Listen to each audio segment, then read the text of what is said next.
I never saw myself here, battling my own family for money. To provide some backstory though, my great-aunt Emily was a legendary member of our family. She was the one who stood up and said, "That's BS." She went to university, became a doctor, immigrated to the United States, and had a wonderful life in a society where no one really cared if women received an education.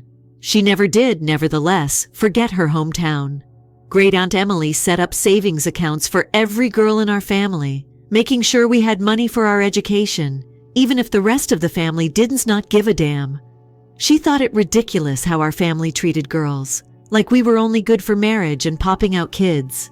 She said, "You deserve more," and passed away a few years ago, but first made sure every girl in the family received some money for education.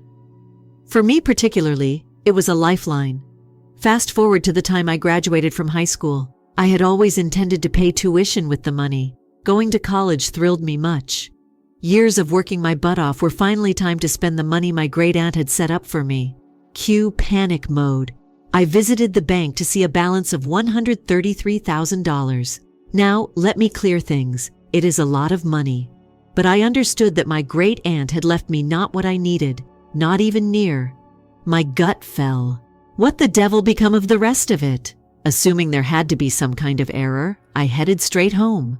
The only other folks with access to the account were my parents, Robert and Margaret. I questioned them about it then. Furthermore, let me say that I was not ready for what they claimed. They wanted the money for what?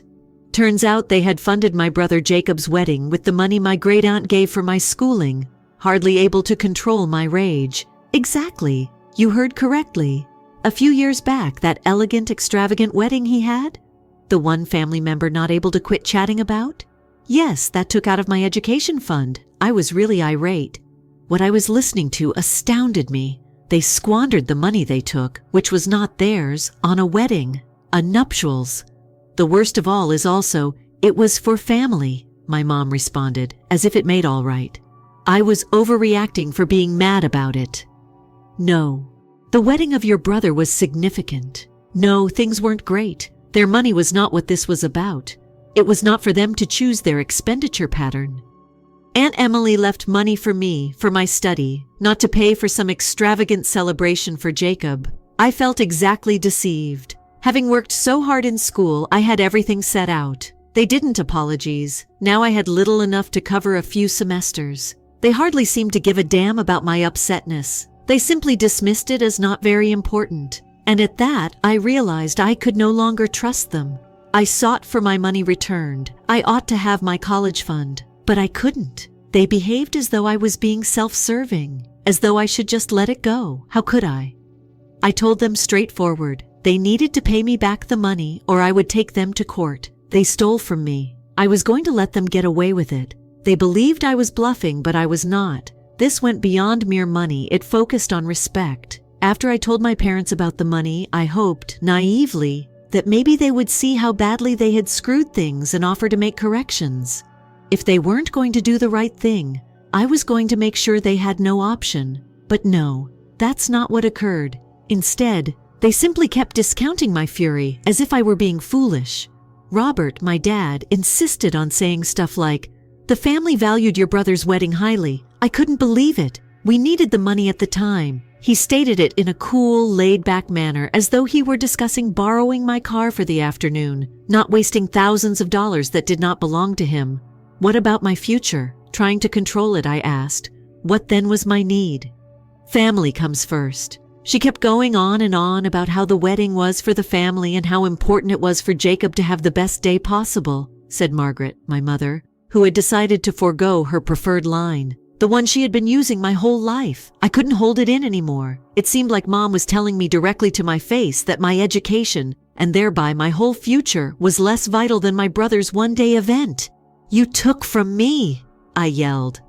"That money was not yours to grab." My mother seemed honestly startled for a moment, as though she hadn't really considered that what they had done amounted to larceny. Her face changed abruptly, though, and she just shook her head. "You are being selfish," she remarked. "This goes beyond you as well. Selfish. We did what our family needed. She called me selfish." I stood there, totally stunned. I was the selfish one demanding my money back. They had effectively snatched my future away from me. That was the epiphany I had, realizing there was no undoing this. Their concern was not on the extent this would influence me. They didn't give a damn about me having to figure out my own education payment schedule anymore. I was done. Without saying another word, I turned and headed upstairs. They were not going to return the money until I pushed them. I contacted my buddy Rachel after gathering a suitcase and stuffing whatever clothing I could fit inside. "I need somewhere to live," I said to her. She only ordered me to come over. She did not even question why packing and leaving seemed strange. Having spent my whole childhood striving to be the decent kid, that is, the one who obeyed the rules, the one who avoided problems. Now knowing how little my parents valued me, I could not stay in that house another second. Of course, leaving didn't solve everything. As I settled in at Rachel's house, I realized just how much of a mess I was in. The moment I walked out the door, I felt this great sense of relief, like I was finally free from their expectations and their constant need to rank my brother above me. I cannot have paid for school without Aunt Emily's money. It hit me hard. I was going to have to take out student loans. I had saved some money from part-time jobs during high school, but it was hardly enough to meet living expenses, let alone tuition. Several of them. The idea of years, maybe even decades of debt burying one was depressing. My parents had seized what was meant to be my financial safety net, and now I would be forced to pay years of student debt simply to get through college. Though I knew I was screwed financially, I wasn't going to let them get away with it. I had made up my mind. I was going to battle them. My brother's wedding seemed more important than my schooling. They were terribly wrong if they believed they could simply grab my money and carry on as though nothing had occurred. Rachel was really encouraging through all of this.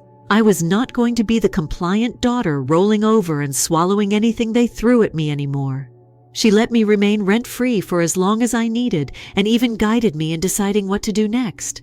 When I informed my parents I was serious about pursuing legal action, things got more heated. I began researching legal alternatives and consulted with a lawyer about the likelihood of suing my parents to obtain the money back. They still lacked apparent understanding. Their behavior resembled my own anger tantrums over nothing. I recall sitting down with them one more time before I formally started the case. My dad kept encouraging me to cool off and quit being dramatic. This only infuriated me more. I wanted to let them have an opportunity to atone, to apologize, to admit they had done something wrong. But the chat went about just as you would have expected. "We'll pay you back eventually," my dad remarked, utterly apathetic. "You're overreacting. Eventually." They assumed they could simply stretch this out, pay me back in little bits whenever they felt like it, and I would be good with it. My dad truly lost it when I straightforwardly informed them, "You need to pay me back everything, or I'm going to sue you." He stated I was severing the family and termed me unappreciative. I couldn't believe what I was hearing. He even accused me of being embarrassed of my own family for caring more about money than about what's best for everyone. From me, my parents had pilfers. Now they were attempting to turn it into me, the criminal. They obviously did not view what they had done as theft. It was all justified to them since it was for the family. I knew there was no turning back by the time I hung the phone. Whether things grew nasty, I was going to sue them. Once I made it plain that I was serious about suing my parents, things quickly became chaotic. I had to take up for myself. Word went across the family, and soon my phone began to blast calls and texts from relatives. Nearly all of them said I had to dismiss the case. My Aunt Karen made the initial call. Even when things are obviously dysfunctional, she's the sort of person who always strives to keep the family peaceful. She contacted me with a worried voice, but the guilt-tripping started quickly. "This is family business," she added. "We never broadcast family business in public. Ella, you are putting money over your family. Are you truly going to bring disgrace to every one of us?" What I was hearing stunned me. Their concerns were more related with guilt than with the fact that my parents had taken from me. Aunt Karen persisted in talking endlessly about how I should consider the family's reputation and how this would cause us to drift apart. She even tossed in the venerable "respect your elders" spiel as if that would persuade me, but I wasn't having it. "They stole my money," I informed her. "This is not about denigrating somebody." Aunt Karen objected to the answer as it was about reclaiming what was mine. She urged me to let it go for the benefit of family harmony, and that I was being selfish. She hung up when it became evident I was not backing down. That was only the beginning. We haven't talked since. Other relatives, some I hadn't even spoken to in years, were phoning and texting, advising me to abandon the case and think about the bigger picture. They were acting as if I were the evil person seeking my own money back. It was ludicrous. My parents still lacked any accountability at that time. Rather of owning their mistakes, they persisted in trying to cover the entire area under the rug.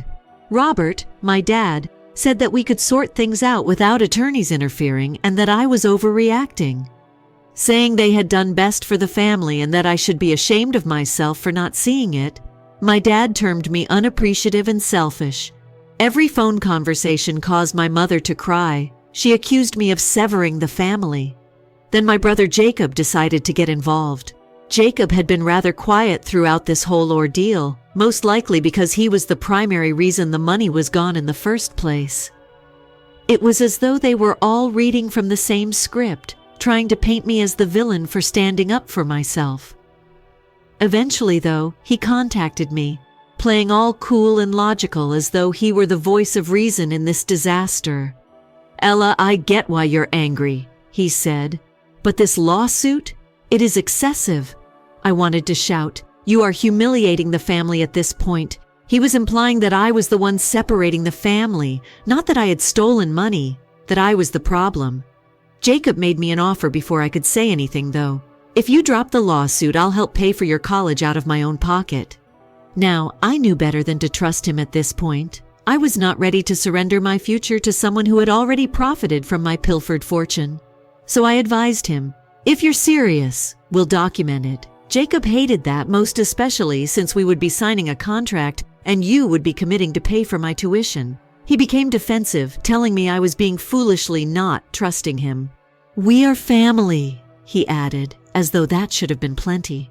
Still, I was not about to fall for it. He called me an idiot and disconnected up. I told him he obviously wasn't serious if he wasn't ready to sign anything legal.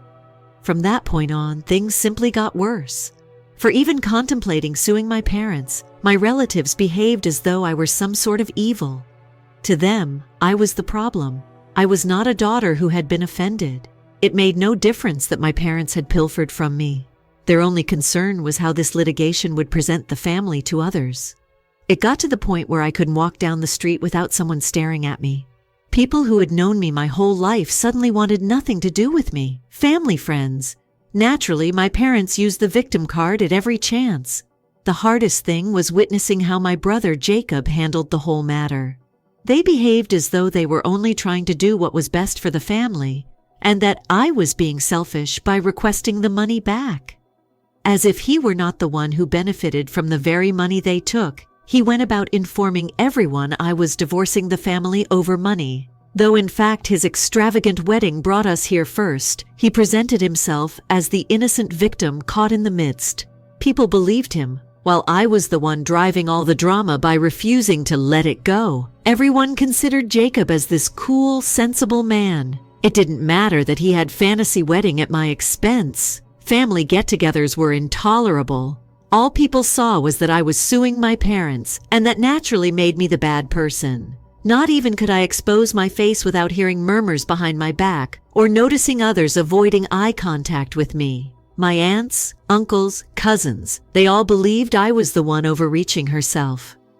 I started avoiding family functions completely. The main issue for them was that I was making public by bringing them to court, not that my parents had taken from me. Sitting around acting as though everything was good was intolerable for me, since it was obviously not. All they wanted, they could call me selfish, but I wouldn't let myself roll over and let them use me. Now it was about respect, not even about the money. Through all of this, the toughest thing was discovering just how little my family respected me. I was not going to allow them get away with treating me like I did not matter. Family was meant to have your back, and I always assumed they were the folks helping you through difficult times. Clearly, though, that was not the situation here. There were times when I questioned myself. My family was more concerned in preserving face than in acting morally. It's difficult to not doubt your choices when everyone around you is telling you you're wrong. Still, I kept reminding myself of what they did every time I considered backing down. They took from me and showed no even concern. I was in this for the long run. If I hadn't spoken up for myself now, I would be telling them it was all right to treat me like this. And it wasn't. As the case went on, relations between my family and me grew even more strained. It became very evident that this was not something one could reverse. Every contact was tinged with conflict. It was like negotiating a minefield each time I had to speak with them. My parents were doubling down, not willing to acknowledge they had done wrong. They still behaved as though I was the one who had betrayed them, as though they were victims. My mom, Margaret, well, she wasn't any better. My dad, Robert, kept leaving voicemails, always the same message. "You're tearing this family apart, Ella. We don't do this to each other." He made it sound as if I was destroying everything, when in fact, they had set this entire mess in motion by taking my college fund. She persisted in guilt-tripping me, crying when she called me, claiming that her health was being negatively impacted by this whole circumstances.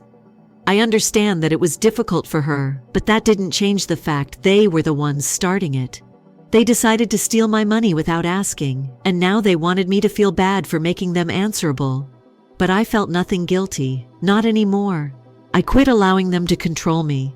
That was on them if they were under pressure. Then there was my brother Jacob still acting as the victim. He carried on telling everyone who would listen that by bringing our parents before court, I was ruining the family and overreacting. Funny how he carefully omitted the fact that my initial lawsuit against them sprang from his wedding being the cause of concern. I knew better. He moved around behaving as though none of this was his responsibility. I knew better though, and I was not about to let them spin the narrative to present me as the evil man. The truth was straightforward. They stole my money and they wouldn't be able to get away with it. The whole affair started to wear on me though. I will not lie. Being the one everyone considered as the evil was challenging. I sensed people evaluating me everywhere I went. People I knew my whole life, family friends, suddenly regarded me as though I were a stranger. It was as though I had been banished from my own hometown.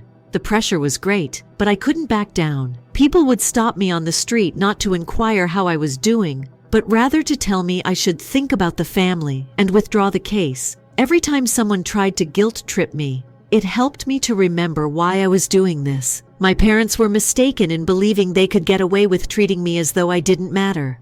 I stopped visiting family events entirely. Speaking up for myself meant being the black sheep of the family, acting as though things were good when they were obviously not made any sense. Behind my back, I understood what others were saying. They were blaming me of severing the family and labeling me selfish. None of that erased, though, the truth that my parents had stolen my money without asking. It went beyond simply the money these days. It concerned respect. It was about advocating for myself when none else would have. My attorney gave me confidence and anchored me. They told me that I wasn't insane or exaggerating every time I felt as like I was drowning in self-doubt or remorse. My parents engaged in criminal behavior. I had every right to seek legal redress. That confidence kept me concentrated. The longer the case went on, the more I saw exactly how deep the favoritism ran in my family. I had to see this through whatever pressure my family put on me to quit it. Until now, my parents had always preferred Jacob. However, I never really knew how far they would go to put him first. Without thinking about it or even asking me whether I would be all right with it, they had used my college fund on his wedding. They simply expected I would roll over and embrace it since Jacob seemed to be more vital. His life, his happiness, and his future meant more than mine. It was difficult to believe that fact, but once I did, everything became a little bit clearer. I was battling for myself, not only for my money. I had finished as second best.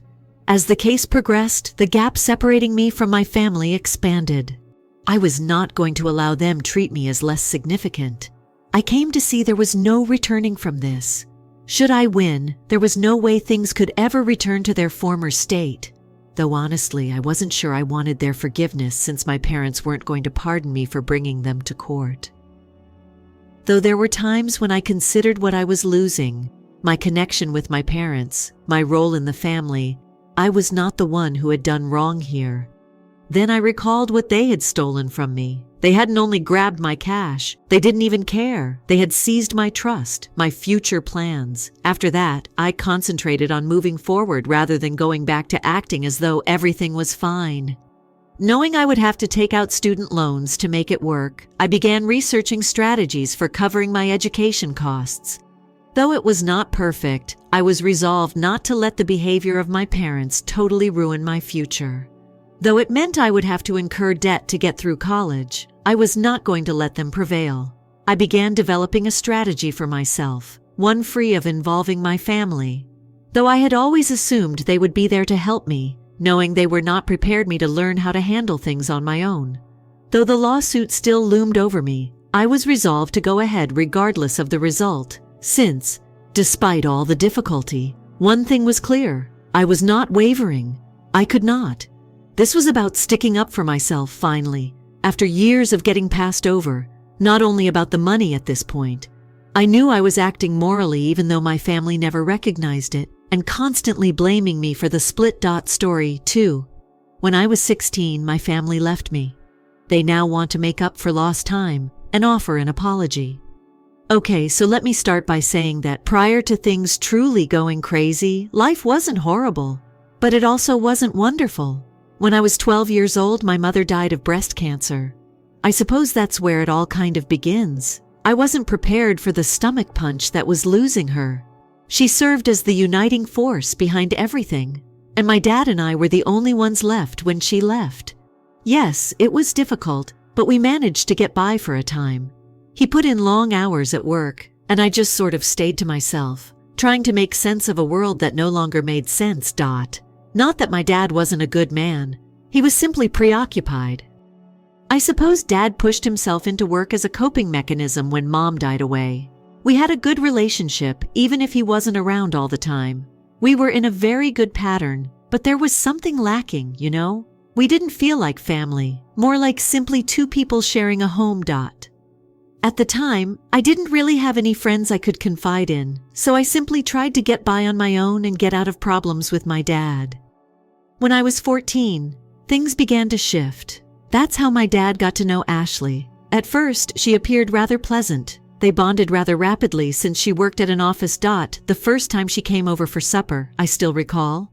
Although it seemed a little strange to watch my dad with someone else, I reasoned that perhaps it was a good thing if she brought him happiness. She and my dad were married in a short time. I suddenly found myself with a new family. Okay, kind of. Ashley's prior marriage produced 2 children. Emily was a few years younger than Mark, and Mark was my age. I was ready to try it out. Try to keep your calm about it, you know. I reasoned that we would all get along and that perhaps things would even improve between my dad and myself. I suppose I had a rather innocent view of that. Still, Emily wasn't all that horrible. I was okay with her being quiet and a bit of a hermit. Although we didn't get along well, we also didn't come at each other, so in my opinion, it was a victory. But Mark, was another matter entirely.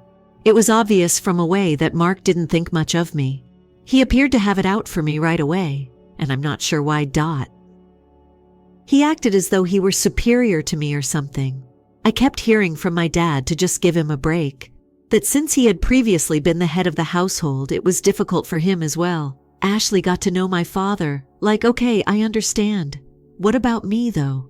After my mother passed away, I had to adjust to a new family dynamic. I found it difficult as well, but nobody seemed to give a damn. Mark and I were always fighting. Inane things most of the time. The TV remote was given to whom? Where were they sitting? Around the dinner table? That sort of thing. He understood just how to get under my skin, even though I tried not to lose my cool. The fact that my dad constantly appeared to side with Mark didn't help either.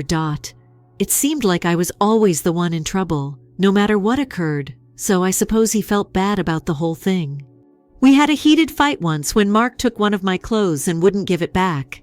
Things grew hot when I challenged him, and we ended up grappling on the ground. Naturally, Ashley became enraged when she saw me pinning him down. She yelled at me, telling me that Mark was only attempting to get used to his new life and that I needed to learn how to manage my rage. It was me who received a week-long grounding, despite the fact that Mark initiated the entire situation. The conflicts weren't the only thing that affected me. It was the way my father appeared to be getting older. Whether they were out on dates or spending time with Ashley's family, he and Ashley were engrossed in their own little world. It seemed as though someone was gradually pushing me out of my own house.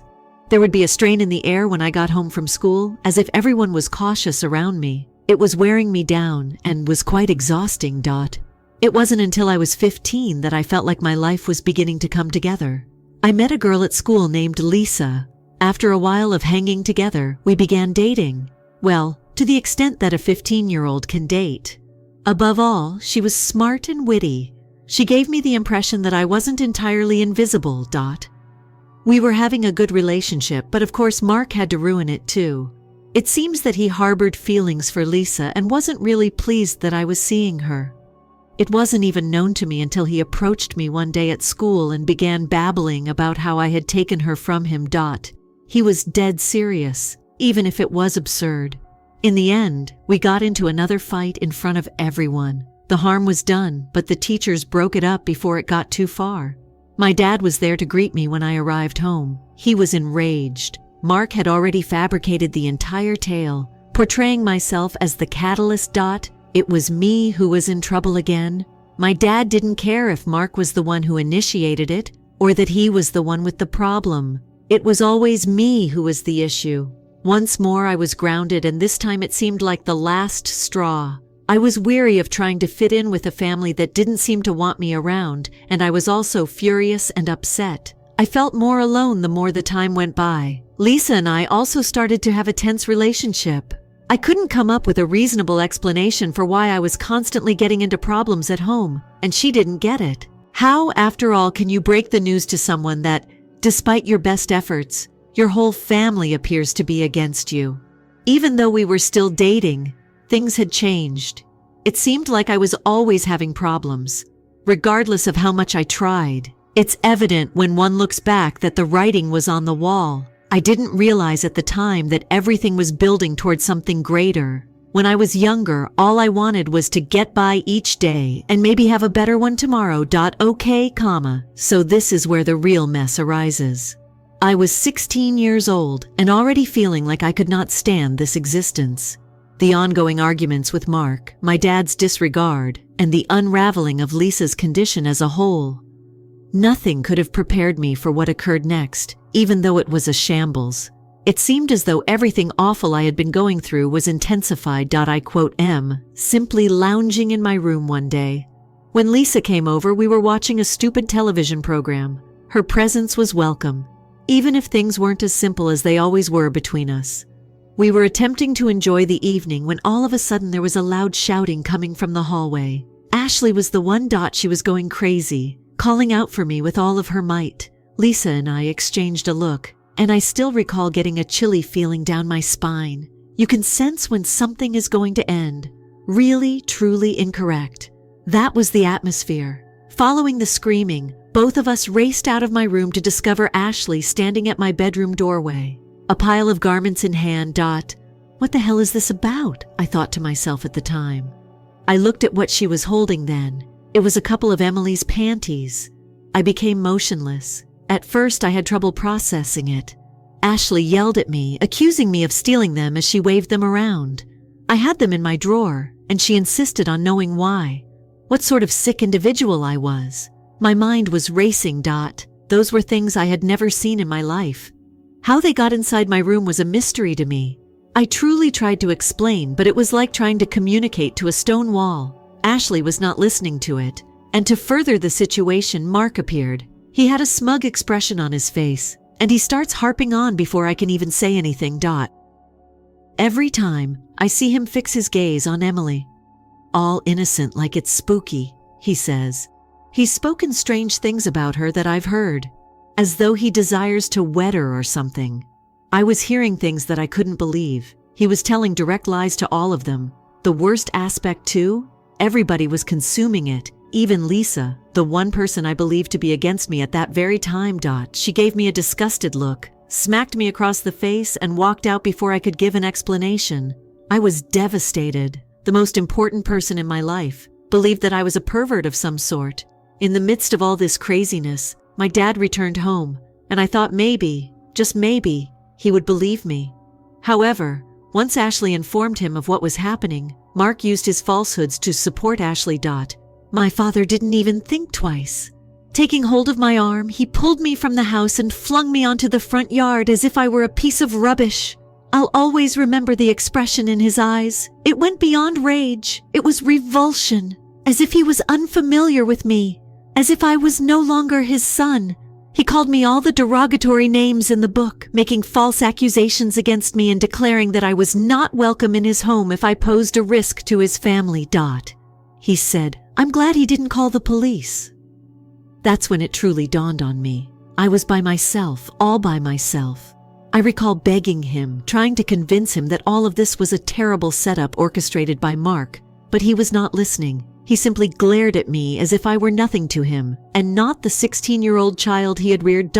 He then closed the door in my direction. I was left speechless and unsure of what to do as I stood there. Really, where was I meant to go? I knew my grandparents wouldn't assist either, and I didn't have any friends I could stay with. They were out of the question because my dad had most likely already phoned them to share his version of events. I had no other family nearby, and my mom's parents had passed away. I thus took the only action that occurred to me. I prayed and hoped that they would reconsider and that someone would come out and listen to me as I sat down on the front porch. However, nobody did. I begged them to allow me back in as I sat there, weeping and hammering on the door for what seemed like hours. However, the home remained quiet and dark. It seemed as though I was no longer here. I eventually gave up. The weather was growing chilly and it was approaching late. All I had on my back were the clothes on my back, no phone, no money. With no idea of where I was heading or what I was going to do, I started to walk. All of the sudden, my mind was racing with everything that had transpired. How could everything in my life go worse just a few hours? Nothing felt genuine. I spent some time wandering about, merely trying to decide what to do next. I couldn't stop thinking about all that had just transpired. Lisa is abandoning me. Mark's falsehoods. My father is discarding me. I felt as though I was trapped within and couldn't breathe. However, what action might I take? There was no one left for me because my own family had abandoned me. A few kilometers away, I came onto an ancient park and sat down on one of the seats. Both psychologically and physically, I was worn out. I was unable to focus and was unsure of what to do next. I simply couldn't stop reliving the image over and over in my mind. Why did no one find me credible? How could they just toss me out in such a manner? There in the park, I passed the night. I have no idea how I fell asleep, but I must have, since I was still seated on that bench and the sun was rising when I awoke the next morning. My head was spinning and my body hurt all over. Though I didn't have a strategy, I knew I couldn't just stand there and keep staring in the past. I think one of my lowest times in life was that night. At 16 years old, I was simply a child with nowhere to go and no one to turn to. I wasn't prepared to give up though, not quite yet. I had made up my mind that morning. I refused to allow my past determine who I was going to be for the rest of my life. I was going to survive, even though I had no idea how I would manage to accomplish it. Things didn't suddenly improve after that night in the park, but I wasn't going to let it break me. Though I was clueless about what I was doing, I knew I had to keep going. For the following several days, I did nothing except walk about, trying to figure out what in the world I should do with my life. There were really no alternatives for me. No friends, no family, and nowhere to stay. Other than the clothing on my back, I hardly had anything. However, I was unable to just quit up. I wanted nothing to do with those men. You observe people loitering aimlessly on the street.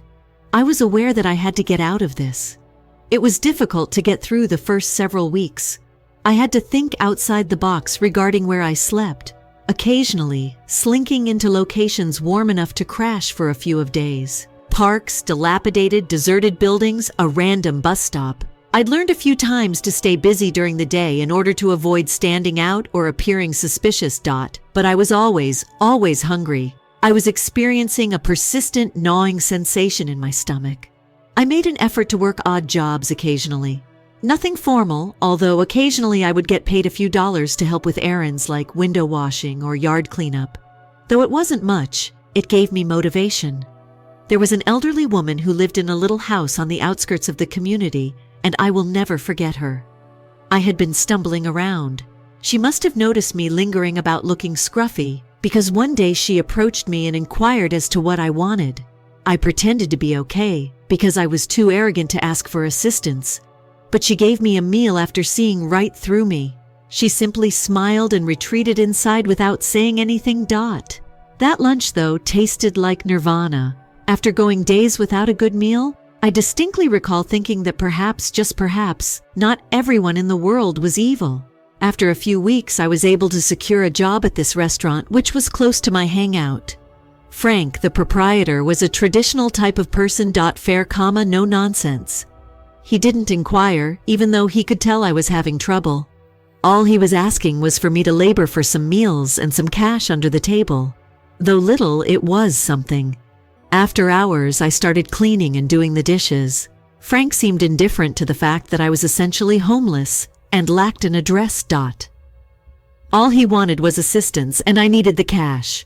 I was kept off the streets for a while, and it was a fair exchange. My purpose at the diner has been restored to me by working there. It was solid, but it was hardly glamorous. Frank even allowed me to eat from the kitchen, and I could clean up in the restroom. Once the shift ended, I no longer felt like a total waste of room. I began putting away the small amount of money I did have, trying to save up enough cash to get a cheap accommodation anywhere. Though it wasn't much, it offered me something to strive toward, which was more than I'd had in a while. This guy entered the cafe one day when I was cleaning up from a hectic lunch rush and appeared to have been through a lot. He appeared to be rather tired and was older, perhaps in his mid-30s. He wasn't destitute or anything, but it was evident that life had taken a toll on him. I was wiping down the tables when I struck up a conversation with this man, Dave, who had been sitting at the counter for a while. Dave worked at a nearby gym. It turned out not a posh establishment you see on TV, but a realistic, hardcore boxing gym. He said he could put me in touch with the owner if I was interested, and they were constantly seeking for volunteers. Even though I had no prior boxing experience, I was open to doing anything at that moment. Besides, going to the gym sounded like a much better idea than spending the entire night cleaning dishes. I turned up to the gym a few days later. A ring that had seen better days and a few outdated punching bags made up the sparsely decorated area. Mr. Jacobs, the proprietor, was a rough, traditional man. He examined me closely, perhaps supposing that I was just a young person inexperienced in this kind of thing, but he nevertheless gave it a go. He offered to pay me a little and teach me the fundamentals of boxing if I could help tidy up the area, maintain the equipment, and maybe spar sometimes. Though I wasn't sure whether I'd be good at it, I thought, why not? It was something unusual at least. To be honest, I was awful when I entered the ring for the first time. I was throwing random fists like I was in a street brawl, and I had no idea what I was doing. But Mr. Jacobs continued to pursue me. Although he was difficult, he taught me the fundamentals of movement, how to hit properly, and how to maintain my guard. It didn't take me long to begin to understand it. I had a connection with boxing for some reason. Yes, it was physical, but it was also psychological. It was more than just trying to out-hit the other guy. It was all about planning, managing your emotions, and maintaining your composure under unusual circumstances. I was able to let go of all the resentment and rage I had been harboring ever since my family dumped me. It provided me with a release valve, something to concentrate on, rather than barely getting by day to day. I was spending more time at the gym than any place else before I realized it. I wasn't great or anything, but I was improving. I also began to feel stronger as I recovered, not just bodily, but also intellectually. Even though nothing was perfect, I felt like I was regaining control over my life. Although boxing didn't seem to miraculously solve every problem, it did give me hope.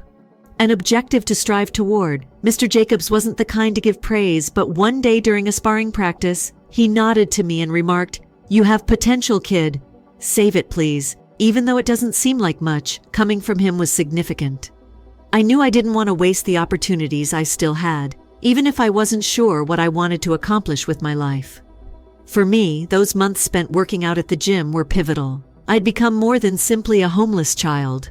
I felt like I had a future for the first time in a long time because I had a job and a goal. It was mine, but it wasn't much, and it was plenty to sustain me. When I reached my mid-30s, life didn't look at all like I had anticipated. Sincerely, when I was younger, I would have laughed in your face if you had told me at age 16 that I would be standing here now, married with a family and a real job. But now that I was here, far away from my beginnings, I felt like I had a foundation, instead of just barely hanging on for the first time in a very long time. You're aware? I was still working at the gym when I met Sarah in this little cafe. She was unlike any person I had ever encountered. There was none of that uncomfortable small chat or forced conversation.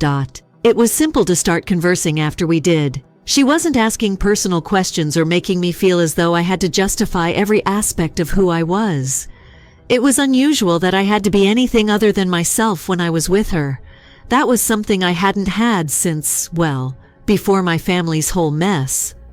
I wasn't sure where things were headed at first. I was not the kind of man who gave long-term partnerships much thought.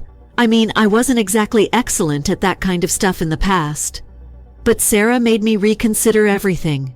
She noticed something about me that I hadn't noticed in a while. Even when I wasn't convinced I earned it, she continued to believe in me. After we started dating, 2 years had gone by quite quickly.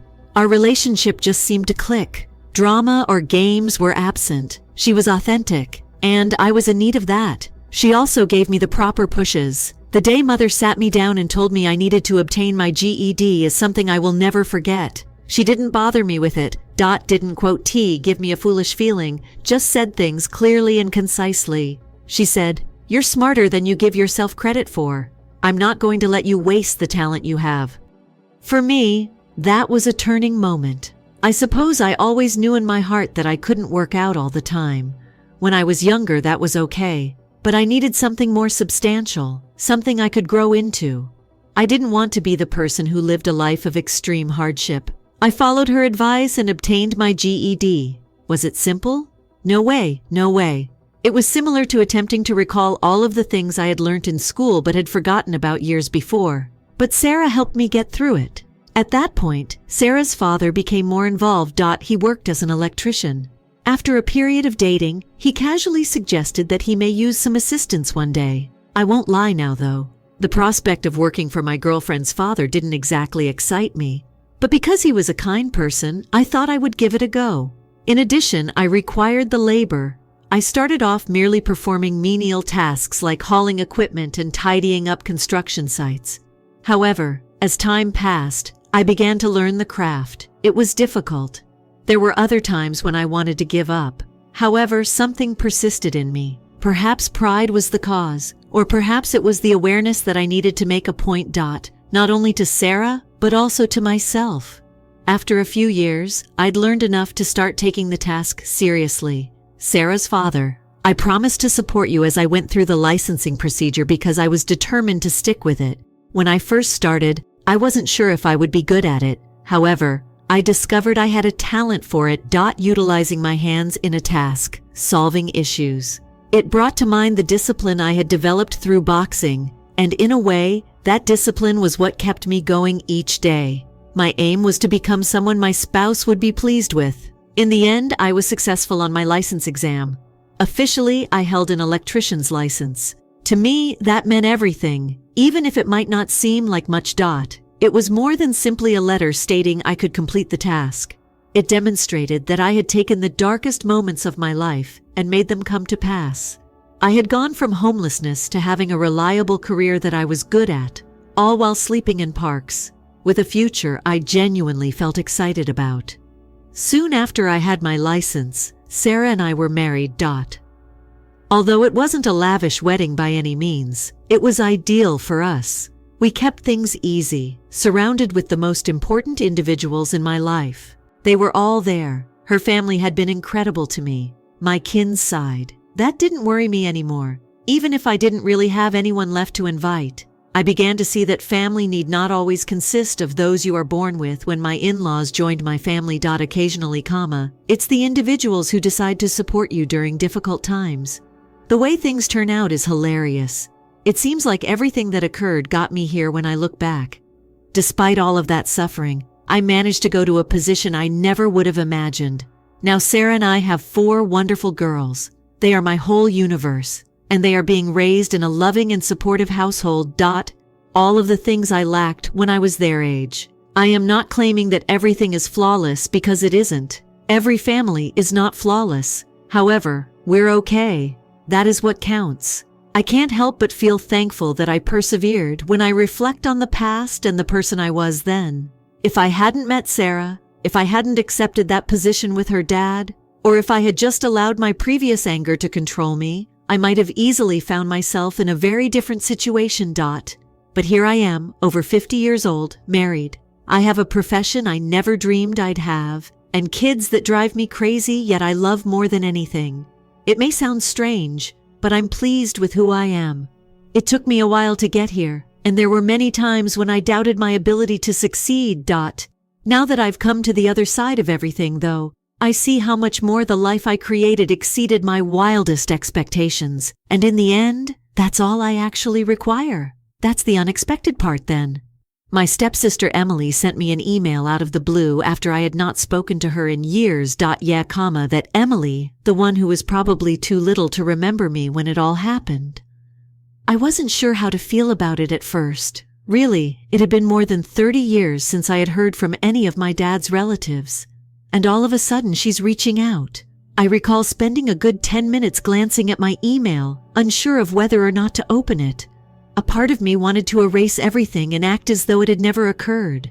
I mean, my life is fantastic now, right? Why revisit the past? However, my curiosity overcame me, and I clicked it. The email was very, very long. Emily began by describing how she discovered my contact information and the reason for her letter, which was a little embarrassing. It turns out that she was unaware of the actual events leading up to my expulsion. Like everyone else, she had been given the same tale about me, that I was this weirdo who tried to do God knows what and took her panties. She continued by saying that, yes, it makes sense that she believed everything. Mark was her brother when she was a child. He lied about something like that, but why? And then I found out why she was actually emailing me. Evidently, my stepbrother Mark, the same guy who set me up and destroyed my life, had just held a somewhat inebriated family get-together in front of a large crowd. He began boasting about how he had set me up. He made up a tale about me snooping on Emily and told everyone about how he had found Emily's underpants in my drawer. He found it amusing. He even acknowledged that he did it because he was upset that I was seeing Lisa, the person he was crushing on. The content I was reading was unbelievable. Even though I was aware that Mark had duped me, hearing it verified after all these years felt like a kick in the stomach. Emily said that Lisa, who was presumably there at the event as well, was astounded as well. Yes, that Lisa, the person who after everything happened, discarded me without giving it a second thought. Emily claims that when she personally heard the confession, she freaked out. Emily claimed that she felt awful about what had happened and had spent the entire weekend attempting to find me. If at all possible, she wanted to apologize in person, and she even made the offer to fly to wherever I was. She apologized repeatedly, saying that she had mistakenly believed Mark and that she wished she had known the truth at the time. This is where the tricky part comes in. Although Emily was young when it all happened, and I don't blame her for believing what she was told, I could tell from her email that she was sincerely sorry. Conversely, though, it felt as though every old wound I had thought had healed had suddenly burst open once more. I've lived with the knowledge that my family abandoned me, treated me like trash, and never bothered to look for the truth for 30 years. And now, they suddenly feel the need to make apologies after all this time. I was unsure of how to feel. Years have passed since I moved on from that phase of my life. I created a new household, someone who accepts me as I am. My world revolves around my wife Sarah and our daughters. Furthermore, I never imagined needing anything more. Nevertheless, that email made me feel something I hadn't felt in a long time.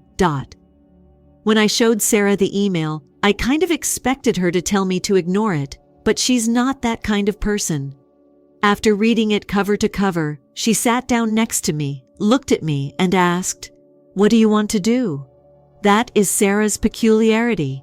She never interferes with my decision-making. She didn't press me in any particular direction. A part of me wanted to say something mean like, "Oh, you really believe me now?" In response, "It took you enough time." However, I didn't. Not because I'm still upset. That's right. It seems more like I'm merely uninterested. I'm happy with my life right now. Fantastic even. Everything I require is here. After all this time, do I really want to open that door again? In the email, Emily expressed her desire to make up for lost time and attempt to mend some sort of connection. But she made no mention of my dad or Mark, and to be honest, I didn't really want to hear from them. It's they who decided to discard me and believe a falsehood.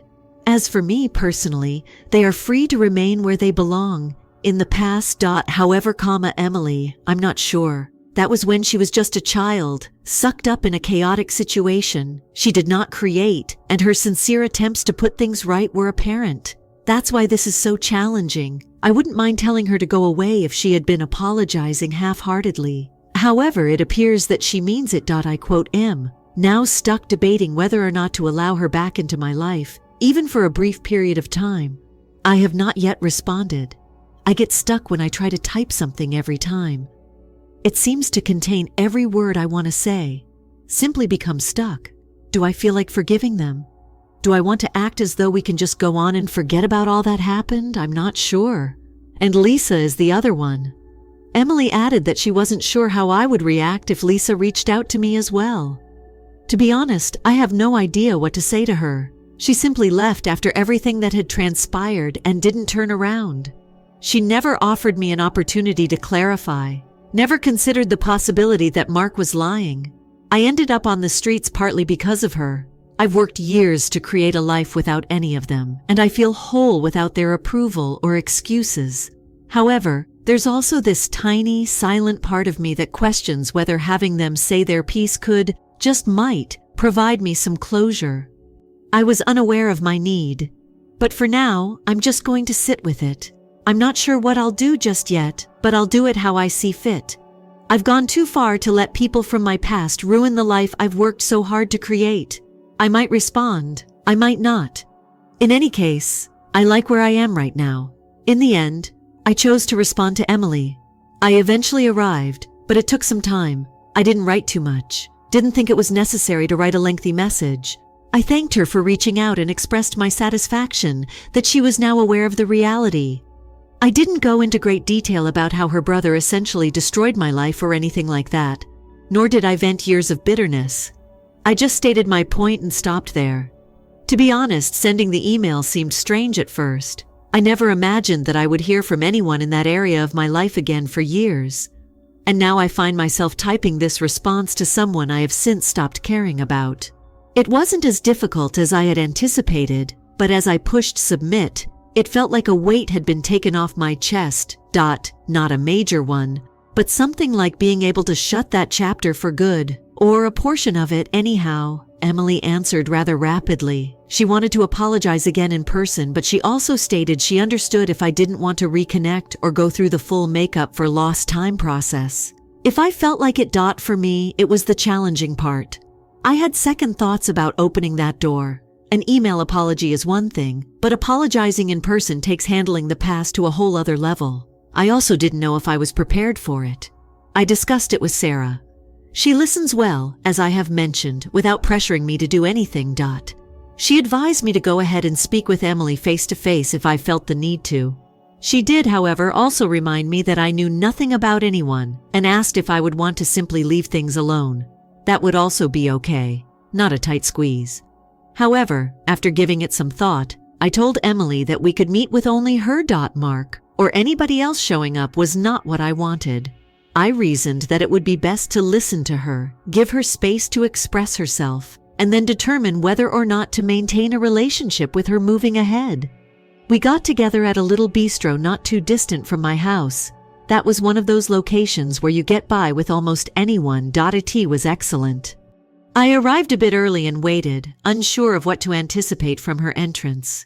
At first, I hardly recognized her. Really, more than 30 years had passed. Despite her evident change in appearance, there was something familiar about her face. After she sat down, neither of us really knew what to say for a minute. It was uncomfortable, but it was to be anticipated, I suppose.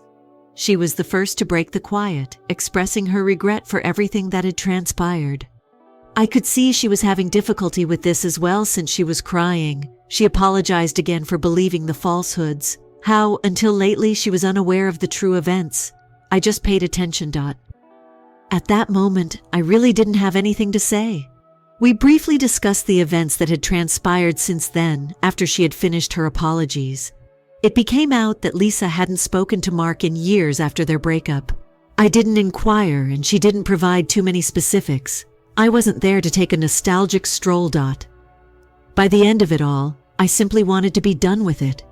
I told her that although I was grateful that she had come to talk to me, I wasn't sure that I was ready to let go of everything she recognized, claimed she didn't think I would. I believe that for the time being, our amicable separation was sufficient. Though nothing has miraculously improved, I do feel as though I've found some closure. That quote is more than I anticipated receiving. Story 3. I was kicked out by my parents, so I bought their house in secret and quadrupled the rent. Okay, so this is how things began to become worse. Depending on how you look at it, it may even be uphill. I was 22, attempting to finish my degree while earning pitiful wages as a part-time employee at a small, run-down grocery shop. Tom and Linda, my parents, were always on top of me, behaving as though they owned my life. They were seeing this idealized version of my existence in their minds, and they didn't hesitate to encourage me to go for it each and every day. They believed they were more knowledgeable, but they really had no idea what I really wanted, Guy. One evening, it was a typical Thursday night or something, and I was attempting to eat my mom's undercooked meatloaf silently at the dinner table. I was ready to say anything, but they'd find a way to turn it into a tirade about how unappreciative I am, even if it felt like chewing cardboard. However, all of a sudden, in his typical fake apprehensive dad accent, my dad asks, "How's that business degree going?" I wasn't prepared for this talk, even though I knew it would ultimately come up. I had to take off the Band-Aid because my stomach dropped and my heart began to race. I lowered my fork and fixed my gaze on the mound of peas that I had been shoving around my plate like a 5-year-old. About that, with a somewhat trembling voice, I began, "I've been considering changing my major." There was silence in the room. As though you could hear the hallway clock ticking away. I realized then that I was in for a treat, changing one's major. My father almost spits up the meal. His face took on an odd crimson hue that appeared only when he was really irate. "Yes, I'd like to get into computer science instead." I spoke, attempting to maintain a steady tone. My mom interrupted me with her typical patronizing tone before I could continue, giving me the impression that I was in front of a firing squad. "Jake, you've never been good at thinking," she said, seeming to be playing a joke with this tense smile. However, everyone knew she wasn't. That's how she usually ends up with her jabs, cloaked in a phony chuckle or supposed jest. I sat there, choking back the rage that was rising within me. Though I knew better, I wanted to scream at them and tell them they were wrong. That would just make people shout more. My dad wasn't done yet, but I wasn't in the mood for a full-fledged fight. The dishes rattled when he smashed his fork against the table. Computer science. "Are you really so crazy? Your business is going to be your source of income. You're wasting your future on a pointless pastime." I made an effort to clarify. "Dad, it's not a pastime. I think I might be good at it, and I'm very into it. Do you suppose he's cutting me off again? Jake, passion doesn't cover the expenses. You quote, reacting carelessly. It's important to consider your future rather than just doing whatever makes you feel good at the moment." My mother agreed with a nod, naturally, stoking the fire even more. "You are no longer a child. Your future is not something you get to toy with." I realized at that point, what I desired didn't matter to them, not even close. I was simply this thing they were working on to them. And any deviance from their ambitious plan said that I was ruining everything. They never even gave that much thought. I could have known what was best for me. I walked up to my room after dinner, closed the door, and fell onto my bed. My chest felt as though a weight was bearing down on it. I took out my phone and gave Ashley a call. The only one who truly knew what I was going through was her. "How did it turn out?" Knowing full well how it ended, she asked. "Like an absolute catastrophe." I rubbed my eyes and murmured. When I informed them, they became really frightened. It seemed as though I had just informed them that I was leaving to go work for a circus or something. On the other end of the telephone, she sighed. You have to speak out for yourself, Jake. You live this life, not theirs. You know nothing about them. I understand, but you know, they're my parents. It's not really that simple. I understand, she muttered. Jake, you're 22 though. You are no longer a child. They will continue to manage your life if you don't start living it on your own. I sat there thinking about what she had said while gazing up at the ceiling. She was accurate. Now that I was an adult, it was time for me to act like one. I woke up the following morning with a mixture of resolve and fear. This time I had to tell them the truth. I could not continue to allow them to make all of my life decisions. With my pulse racing, I went downstairs and saw them watching TV in the living room. Dad and Mom, we must speak.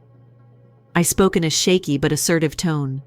They both gave me a look as though they were waiting for a major news as my dad turned off the TV.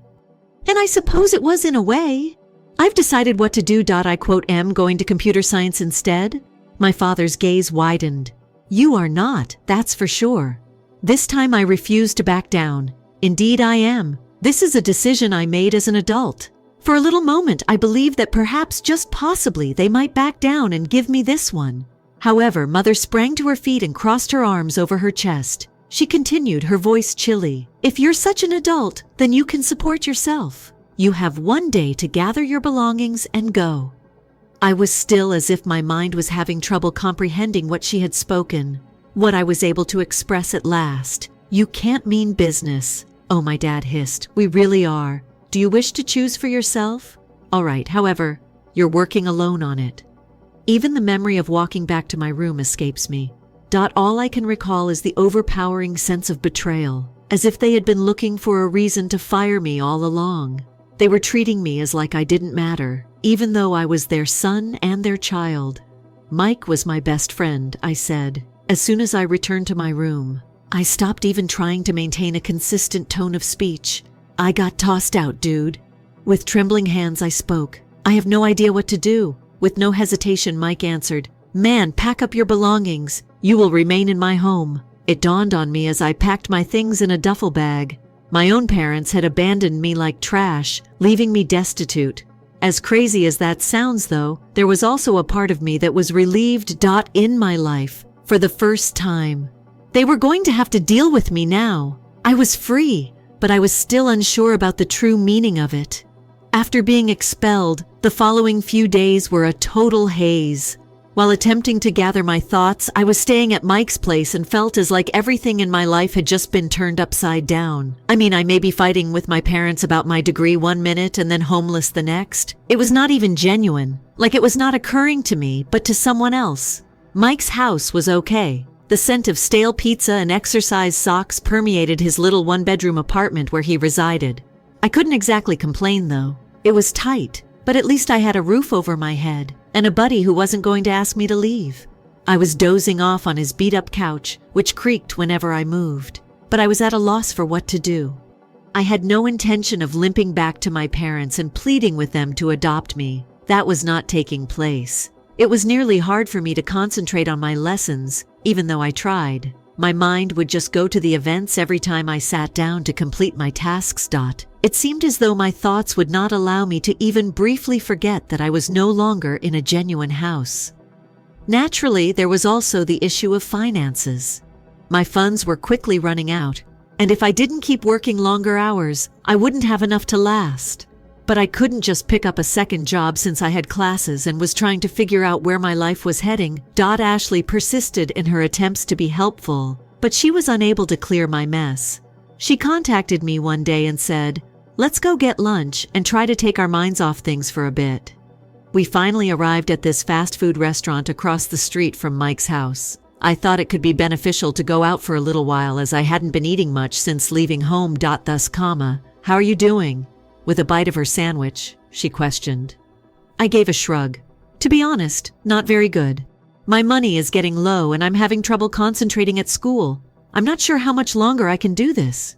She sent me that pitying glance. The same one I'd been getting from almost everyone since I revealed what had occurred. "Jake, you're doing the best that you can. I promise. This is not the end of the world. It's only a hiccup in the journey." I laughed, but not in a good way. Indeed, a mountain-sized lump. She stretched over the table to take hold of my hand. "You will overcome this. You will, I'm sure of it. You have intelligence always, even if it's hidden from your parents." Her comments were kind, but they didn't make up for the fact that I was unable to escape the circumstance I found myself in. It seemed like all I could do was attempt to stay afloat by treading water. I returned to Mike's after lunch and made an effort to concentrate on my homework. But as I continued to gaze at the computer screen, I became increasingly aware that I was lagging behind. My grades were declining, and I was starting to consider quitting school. Increasingly and more. Even though I didn't want to, I felt like I had no other choice. I was unable to balance everything. As it was, I could hardly keep my head over water. A few weeks went by with nothing improving. My finances reached an all-time low, and I realized I would eventually need to make a choice. Mike had limited ability to fill in for me, and I couldn't continue to rely only on him indefinitely. One of the saddest days of my life was the day I left college. It seemed as though I was conceding my loss and giving up on all of my hard work. I still recall feeling like a total failure as I signed the paperwork while seated in the dean's office. I had always dreamed of being the first member of my family to graduate from college, but that ambition was starting to fade, in the same way as everything else. It hit me hard the moment I left that office. I had no money, no strategy, and no degree, so I was on my own. I was sitting on Mike's couch that evening, looking at my phone and pondering my next move. As usual, Ashley gave me a call to see how I was doing. "So what is the current plan?" she questioned quietly. Admittedly, I had no idea. "I'm trying to find more job, but nothing is getting through. Every door seems to be shutting in my direction." A quiet ensued, and I could see that she was attempting to think of anything to say, anything that would console me. "I take it you're not giving up? I have no other option." I spoke, attempting to maintain a steady tone. "Today, I stopped going." She muttered, "Oh, Jake, sorry, but things will not end here. You're going to discover something. You will, I'm sure of it." I was trying not to lose hope, but I really wanted to trust her. Over the following several days, I walked the streets, applying to every job I could find, but nothing seemed to be a fit. Sunnyside Diner was the only restaurant that truly provided me with anything. An oily spoon that seemed as though it hadn't been cleaned in a long time. Although it wasn't my ideal employment, it was still better than nothing. They needed help flipping hamburgers and mopping floors, and since I needed the money, I accepted. The money was awful, and the hours were harsh. However, I did have something. My manager, Earl, gave me commands like I was in boot camp as I worked, smeared in oil, slamming burgers onto the grill. I worked hard, and at least he noticed. He was a tough, no-nonsense person who seemed to care only about the bottom line. During a lull shift at the diner after approximately a month, Earl grabbed me aside. "You have a respectable work ethic, kid. Would you be willing to work a few more hours?" I attempt to seem engaged as I dab at the perspiration on my forehead. "Yes, exactly. What's going on?" "My friend who works in this downtown office building wants a night watchman. Pays more than this place does. Are you in?" I didn't even need to consider it. "Yes, I'm on board." In that very moment, I was flipping hamburgers during the day and watching over an abandoned building at night. Although it was unglamorous, it was nevertheless something. I started to view sleep as an unnecessary luxury, and most nights I was scarcely able to open my eyes due to exhaustion. It was my only option. I needed to make it through. Ashley was attempting to help me get back on track by constantly emailing links to tech internships, but I just didn't have the time or energy to apply. All I had to do in life was survive, right now. It was no longer about following passions or aspirations. It has to do with staying afloat, daily. Every evening as I sat there in that lonely, dark office building, peering out at the flickering lights of the city, I wondered aloud at how my life had come to be like this. A few months prior, I had goals, aspirations, and a future. I was simply trying to survive now, each shift in turn. The worst thing is that I couldn't see a way out. It was terrible to work 2 jobs. Direct. There's no other way to put it. The night shifts in that abandoned office building were merely mind-numbing, and the diner was greasy and disorganized. I was barely getting 4 hours of sleep a night, living out of a ratty rucksack that I carried with me everywhere, and consuming energy drinks like they were water. However, I did have some income coming in. Though it wasn't much, it was plenty to sustain me. Though he didn't say it, I believe Mike was happy that I could begin helping out with the rent. As my life was falling apart, I didn't want to be that man who was taking advantage of my closest buddy. I thus took care to give him everything I could. Even though I was still sleeping on his couch, I was at least less of a burden now. Then suddenly everything began to change. I'm not sure if it was just bad luck or if the world was finally trying to help me. However, this guy stopped in for lunch one day when I was flipping burgers at the diner. At first, I didn't give it much thought. Just another unidentified client. Like many of us who put in too many hours without receiving adequate compensation, he appeared rather exhausted. He approached the counter to pay after his dinner, and as I gave him his change, he took a quick look at the computer screen I had unlocked behind the cash register. During my break, I had been working on some coding assignments. Just trying to remain focused. The man arched an eyebrow. "Are you interested in coding?" he questioned, sounding somewhat indifferent yet intrigued. I tried not to sound very excited as I nodded. "Yes, I have been teaching myself with the hopes of turning it into a career, in due course." He laughed. "I think I may have a solution for you. My employer is searching for entry-level IT specialists. Not very elegant, but it's a beginning." I blinked, finding it difficult to believe what I was hearing. "Hold on. Really?" "Yes." He shrugged as if it were not a major concern. "Forward your resume to me. I'll speak out on your behalf." I swear that when he gave me his business card, my hands trembled. I had not felt hope for months, but it was like this small piece of it. I didn't even mind that night that I was exhausted from working 2 shifts. I took my laptop back to Mike's house and started working on my CV. It was something, even though it wasn't flawless. Before I could overthink it, I sent the guy an email and tried not to become too excited. After a few days, I received no response. I had a feeling that the guy was simply being polite and that I wouldn't get a call at all. However, one day during my night shift, I was working in that dull, empty office building when my phone chimed. That business sent the email. I gave the screen a full minute of my attention. Too afraid to even open it. It wasn't a rejection though, when I did eventually. It was an interview invitation. It seemed unbelievable to me. I'd gone from guarding abandoned buildings and flipping hamburgers to perhaps, just possibly, landing a real job in it. The interview was unremarkable. I rode the bus to the workplace and borrowed one of Mike's nice shirts. The startup was modest in size. Nothing spectacular, but compared to where I'd been, it felt like a completely different universe. I was met at the door by the diner man, whose name I now learned was Trevor, who also introduced me to Tina, his supervisor. Tina was firm yet equitable. When she inquired about my background, I told her straight out that I didn't have a degree, but that I had been learning all I could about coding on my own. She didn't seem all that impressed when I showed her some of the little projects I'd been working on, but then she asked me to fix an issue right then and then, something I had never done technically before. For a moment I freaked out. My thoughts are rushing, but then I thought back to all the late nights I'd spent learning how to program and solving puzzles simply for fun. Trying not to let the pressure get to me, I took a deep breath and went to work. Tina peered at the TV behind me when I finished. She merely nodded and turned to face Trevor, not saying much. She said he had promise. Let's try our hand at him. I was at a loss for words. I wanted to yell, but instead I pretended to be calm and just sat there.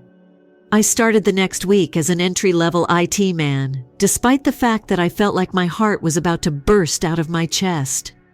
I didn't care that it wasn't glitzy. I wasn't slinging hamburgers or standing security at some eerie office building for the first time in months.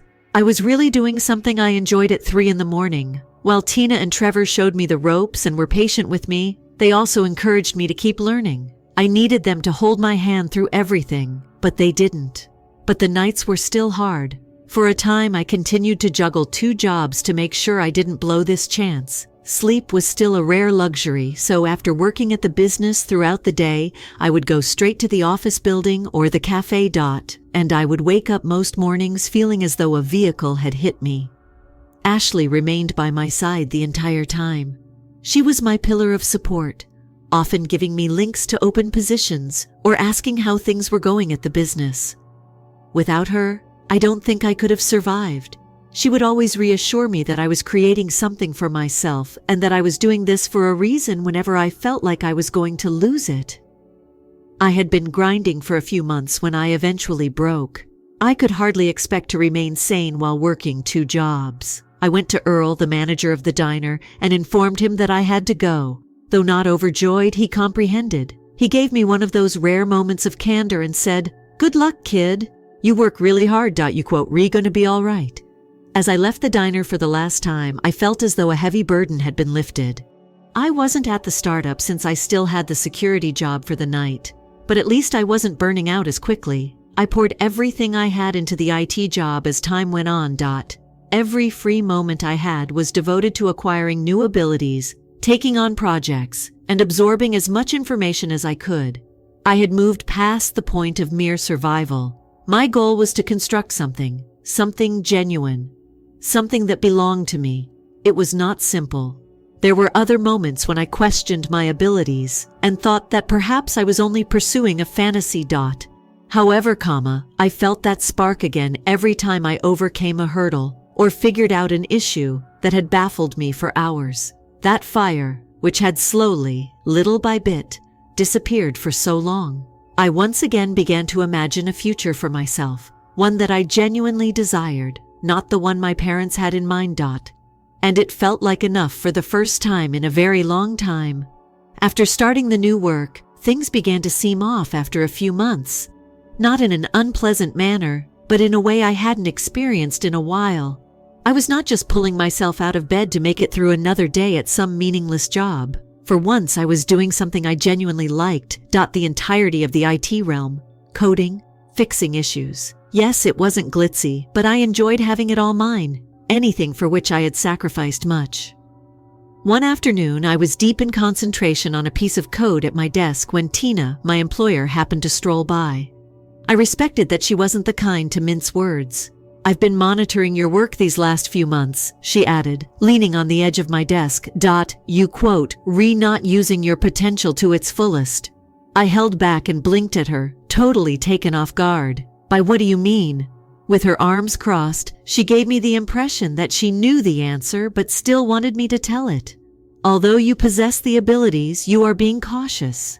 You seem to be adhering to your knowledge. You're not pushing yourself. You're not taking chances. It quote, okay that you're at ease. However, comfort is useless in this line of work." At first, I was at a loss for words. She was not incorrect. Sure, I had been putting in the effort, but I wasn't particularly going above and above.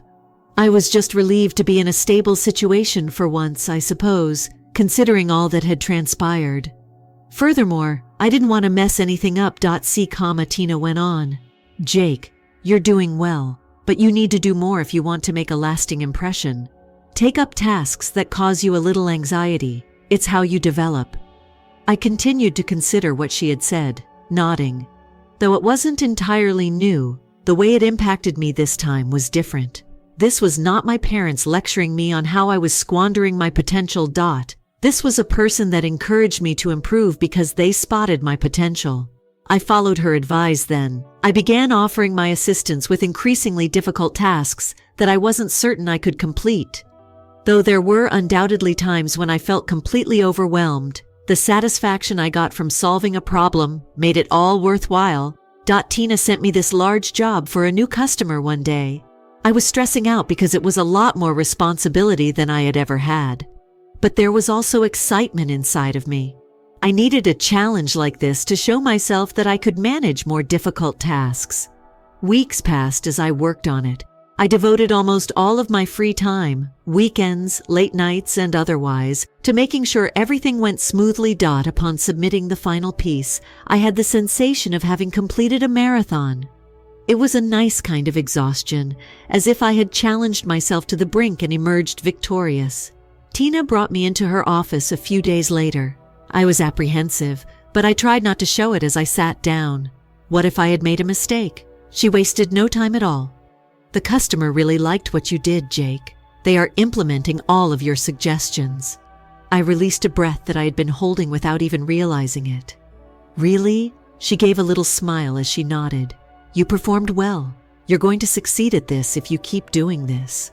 For the first time in what seemed like forever, I felt 10 feet tall as I left her office. I wasn't only getting by, I was doing well. I began to see a future where instead of merely getting by, I would truly be constructing something substantial.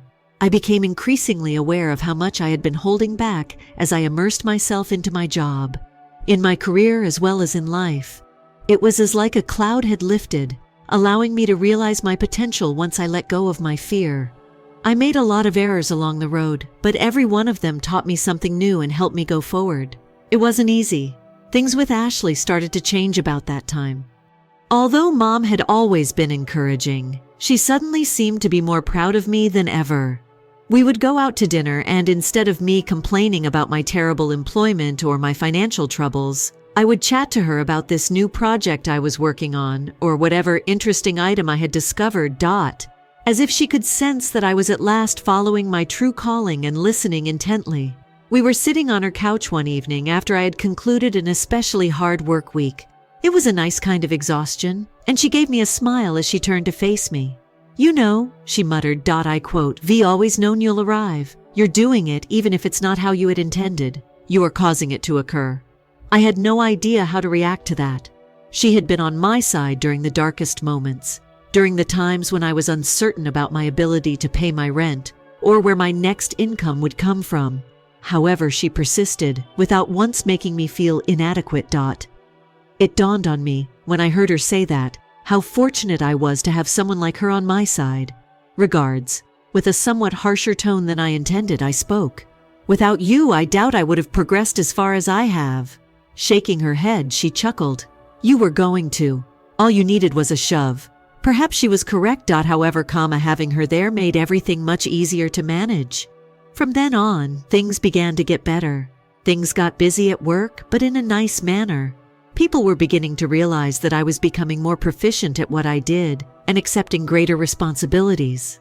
Tina continued assigning me increasingly difficult tasks, and each time I completed one, I gained confidence in both myself and the money. Yes, things were still tight, but they were improving. I was finally free from the security position, and although I was not making a lot of money, I was also no longer concerned about where I would get my next meal. It seemed like I was back on firm footing for the first time in a long time. Tina summoned me into her office once again one day. I had half expected it to be another large project when I sat down, but she had this serious, non-previous expression on her face. I would want to discuss with you about your future here, Jake. Her tone was firm but calm as she spoke. I arched an eyebrow, unsure of the direction this was taking. All right. She reclined in her seat. After seeing how well you've been working these last several months, I believe you're ready for more. For a little while, I would want to promote you to a full-time role. I only sat there, attempting to take in what she had said. Whole time. Is that how the dream went? Not another job juggling? No more barely getting by. That was it. I am at a loss for words. With a grin starting to appear, I confessed. She gave me a smile in return. Simply answer yes. Naturally, I did as well. As I left that office, I felt like a burden had been lifted. Everything felt worthwhile, including the tension, the restless nights, and the self-doubt. Right now, I had succeeded. Even if things might not have gone as planned, I had succeeded nonetheless. And it felt really amazing. Gaining a full-time promotion felt like entering a completely new realm. I felt like I was doing something that mattered to the people around me, as well as to myself for the first time in my life. I was free from concerns about finances, and if I would need to take a menial side job to make ends meet, that was it. Steadiness. Naturally, though, reaching such a significant milestone doesn't make life instantly easier. The workload at work increased. Much busier. When Tina mentioned I'd be gaining additional responsibility, she didn't mince words. I was thrust into larger projects, managing deadlines that occasionally appeared unachievable, and directing teams for the first time. On certain days, I would glance at my list of tasks and ask myself, how in the world am I going to finish everything? However, I persevered. I was forced to. Each day was a challenge, but it was the type of challenge I had been longing for, one that gave me a sense of purpose and aliveness. I was still learning, but at last I was in a position where people trusted me to do the work. For me, that was really important. Tina dragged me back into her office one afternoon. Every time she called me in, I swear it was as though I was back in school, awaiting word on whether or not I had passed the test. With that serious expression on her face, I briefly wondered whether I had made a mistake. "Jake, you have another project from me." Sliding a document across the desk, she spoke. I snatched it up and quickly skimmed the pages, taking in the information. It was for a brand new customer, a large organization hoping to modernize their whole IT setup.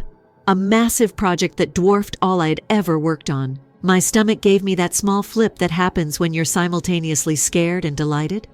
"This is quite a bit," I said, attempting to come across as certain but not arrogant. Tina gave a nod. "Yes, but I believe you're prepared. I want you to take the lead on this, since it will be significant for the firm. Take the lead." I was struck with a ton of bricks by those remarks. Well, I have been working diligently. Yes, but this was the next level of project leadership.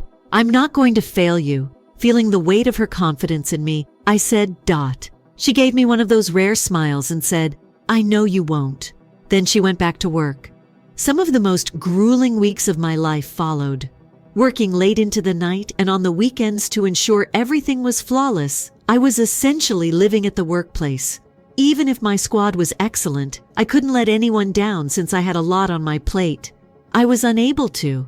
Ashley was a saint through it all. I was essentially a zombie and wasn't around too much. When she could spend some time with me while I worked, she would bring me takeout to the office and remind me to take breaks. "If you don't take it easy, you'll burn out." With alarm in her eyes, she would remark. But I was unable to slow down. Not quite yet. For me, this project meant everything, and I knew that if I could make it work, everything would be different. Not just for my profession, but also for my own self. I felt as though I needed to prove something, not only to Tina or the business, but also to me. I had to prove to myself that I was capable, that I was able to handle the situation. I hardly slept the night before the final presentation to the customer. I went over everything over and over again in my mind, making sure all the details were in place and nothing was missing. I felt as like I was on the brink of something really big, and that all the tension and worry I had been experiencing for the last year had culminated in this moment. The following morning, I entered the boardroom. My chest was thumping with my heart. Every client was present. Ties and suits, grave expressions. Despite my best efforts to remain composed, I couldn't help but feel as though this one encounter would decide the course of my whole career. Tina was also present. I took a deep breath, told myself that I'd prepared for this, and began the presentation while the person seated at the head of the table was observing me intently. It wasn't faultless. I struggled over a few phrases and a few slides, but I persisted. I responded to their inquiries, outlined the strategy, and demonstrated to them why they required the revision and when it was finished. I waited for their response while I stood there. I felt like I was sweating profusely for an extended period of time. Nobody spoke up. They were silently speaking to one another while they flipped through the paperwork. I felt like my tummy was flipping around and I thought they were going to rip everything apart. However, the chief of their IT division then raised his voice. He gave a nod and remarked, "This looks good. We'll carry out the strategy as planned." It seemed unbelievable to me. Yes, I did it. I felt like a total moron, jumping up and pumping my fist in the air. But I managed to remain composed. This kind of businesslike nodding was simply another workday. However, inside, I was screaming within from excitement. Tina took me aside after the meeting. "Fantastic work," she exclaimed, restoring her face to that uncommon grin. "This is something you deserve." I'm not sure what struck me more, her compliments or the realization that I had just completed the largest endeavor of my life. In any case, I had the impression of having passed an unseen finish line. Everything that had happened to me, including arguments with my parents, being booted out, quitting college, and having to work 2 jobs just to make ends meet. Everything has led up to this. I finally felt like the last several months had lifted off of me as I left the office that evening. The fact that I would most likely return there first thing in the morning to begin on the next project didn't even bother me. I felt for the first time in a long time that I was right where I was meant to be. On my way home, I called Ashley, my voice beaming with enthusiasm. "We did it, baby. The presentation was adored by them. We're proceeding with all of this." I could hear the pride in her voice as she chuckled. "I anticipated that you would. Jake, I'm really proud of you." It all felt much more genuine after hearing that. The work was no longer the only consideration. It had to do with all I had battled for, all that I had given up to reach this moment. I had changed from the forlorn and terrified person who had been ejected from his parents' home. I was creating something on my own terms, for myself. The future no longer seemed so unclear. I wasn't only getting by, I was doing well, and the knowledge that it was all worthwhile.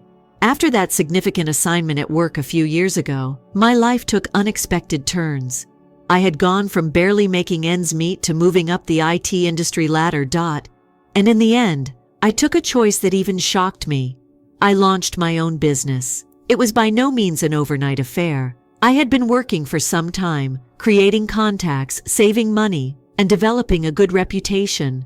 I eventually felt confident enough to make the move.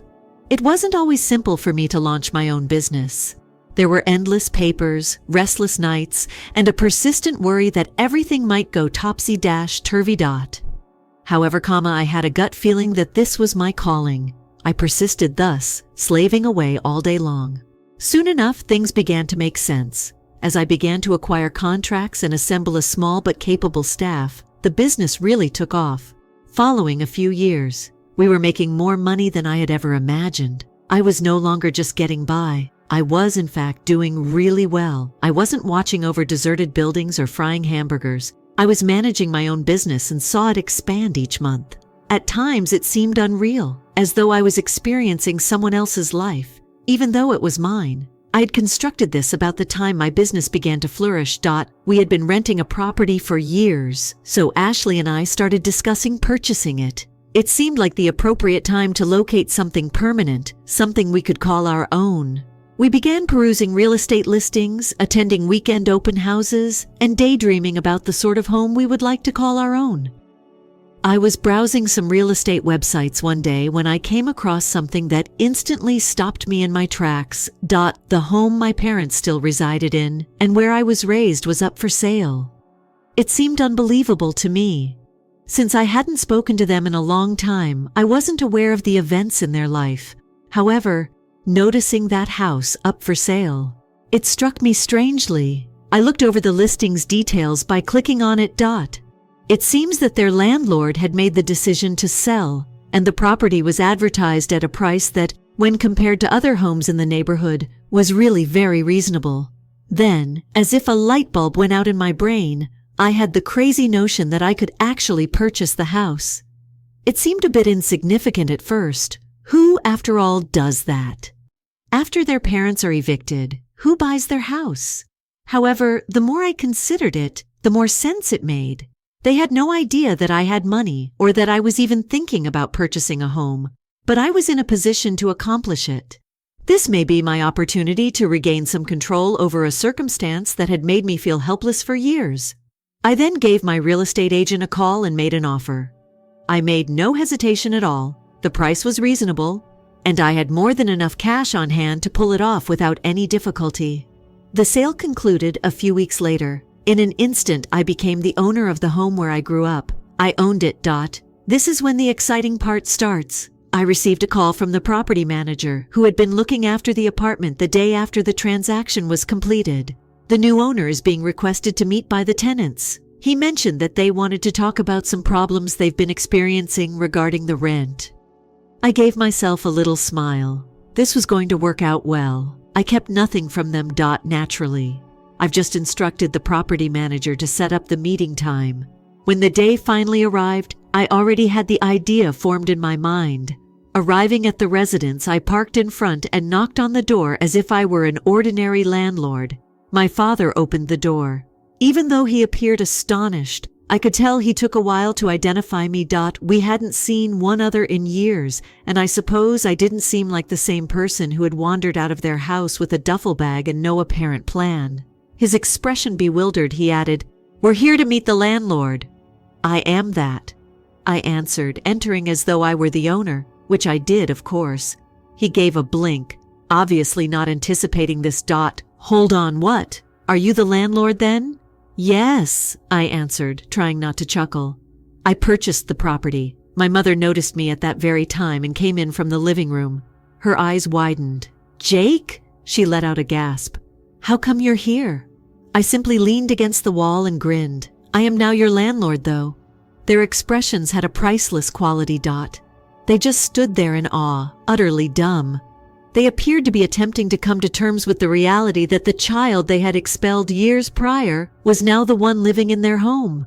I wasn't there to pride myself, but it seemed like a strange sort of justice. I had business to attend to there. I broke the uneasy pause over the rent by saying so. Clearly unprepared for what was about to happen, they both just gazed at me. Saying it with a straight face, I'm triple it. My father was astounded. "Try add it up. You can't mean business." "Yeah," I said in a serious tone. "You know, I need to make sure I'm getting a reasonable return on my investment because property values have increased." "Yes, the rent is increasing significantly." Mom tried talking sense into my head. Her tone was tremulous. "We can't afford that, Jake. You are aware that we are unable." I gave a shrug. "I'm not particularly bothered about that. You have two options. Locate another place to live or pay the increased rent. You have the last say." I realize it was harsh, but I refused to back down. When they'd thrown me out years ago, they'd made their decision. It was now my responsibility to establish the conditions. Stunned, they undoubtedly realized they had no option but to stand there. They were stuck with their credit shot and no other viable possibilities. Following a few awkward minutes of back and forth, I told them I would give them some space to work things out and left the room. As I climbed into my vehicle and left, I couldn't help but have a strange range of feelings. A small part of me felt gratified, even slightly vindicated, but I also felt empty in another part of me. I had accomplished my goal. I had demonstrated that I was not the failure they had predicted, that I had succeeded in my endeavors. In spite of all that they had caused me to endure. However, as I drove away from that house, I understood that the harm already done could not be undone by increasing rent or acquiring more property. This was no longer about getting even. It dealt with letting go. I wasn't going to give up on the rent, though.